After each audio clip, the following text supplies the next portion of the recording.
This talk comes from Rich Roll's podcast with Seth Godin. After Mr. Godin's provocative bit about placebos and the nature of reality, I will share my somewhat humble opinion on these matters. Satya, mind, body, spirit, health, and healing. But we've never agreed about reality. 10 years ago, 80% of the people in the United States said they believed in angels, that angels were real. And what's always been true is that human beings have emotions and feelings and stories. And science, which is only a couple hundred years old, has come along and shown us replicatable, falsifiable theories that we can say, this is reality. Your emotions are your emotions, and there's a gap between them. And that gap widens and narrows over time. But people, including me, believe lots of things that aren't true. What you're highlighting, I think, is that you can sell a lot of papers and raise a lot of money by pointing out that the other team refuses to acknowledge reality and that our reality is right. What really is being said is we have feelings. We have feelings about winning and losing, feelings about status, feelings about affiliation, feelings about being in something. And we will find facts, in quotation marks, to prove that our feelings are correct. Because people don't like to acknowledge that their feelings are not correct. So, small aside, I used to get upper respiratory colds because I traveled so much. And I walk into a health food store in a strange town and I say to the person behind the counter, I got a bad cold. Do you have any placebos? And she says, I don't know if they've come in yet. And she calls to the manager, do we have any placebos? And they did not want to admit that they sold placebos.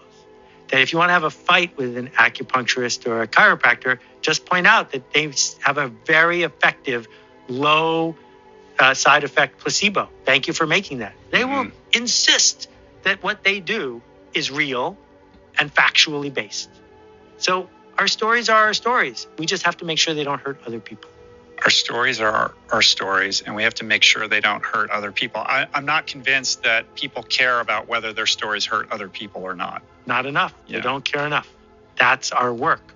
Not to prove that they are wrong, but to create a civil society where you can have your feelings, but we have to have a civil society that works for all of us. And there's certain things that you just can't do, because if we do them, regardless of our story or our feelings, the civil society itself doesn't work. That's what scares me. Right. And I would argue that it's already not working on some level. Of course because not. of that. It has never worked perfectly.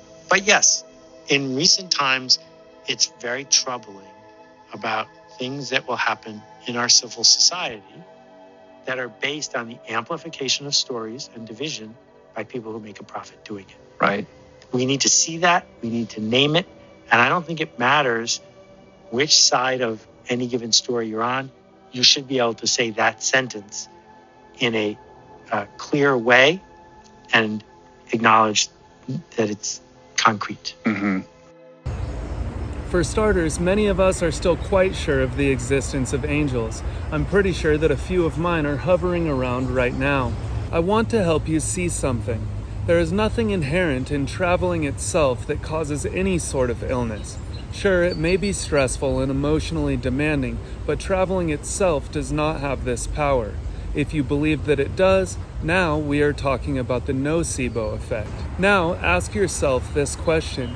Why does traveling give some people respiratory colds, while others it gives back pain, others pelvic pain or stomach problems, and for others it's intense anxiety?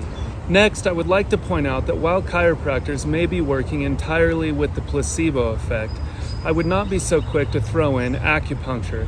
Oftentimes, these ancient healing techniques have stood the test of time for a reason. Just like the energy centers running throughout our bodies called the chakras, there are acupuncture meridians or energetic meridians running throughout our bodies. I will say that acupuncture and chiropractic did not provide me with lasting results. This is because, like so many of us in the West, I was looking for a quick fix that would require nothing of me but to show up. Once again, I was looking for the answers outside of myself. This is the problem with so many of these forms of treatment. They are not a replacement for the true work of healing. They are not a replacement for forgiveness, surrender, self-love, and the courage to be true to ourselves. If we believe that they are, this is when they start to become a hindrance to our healing.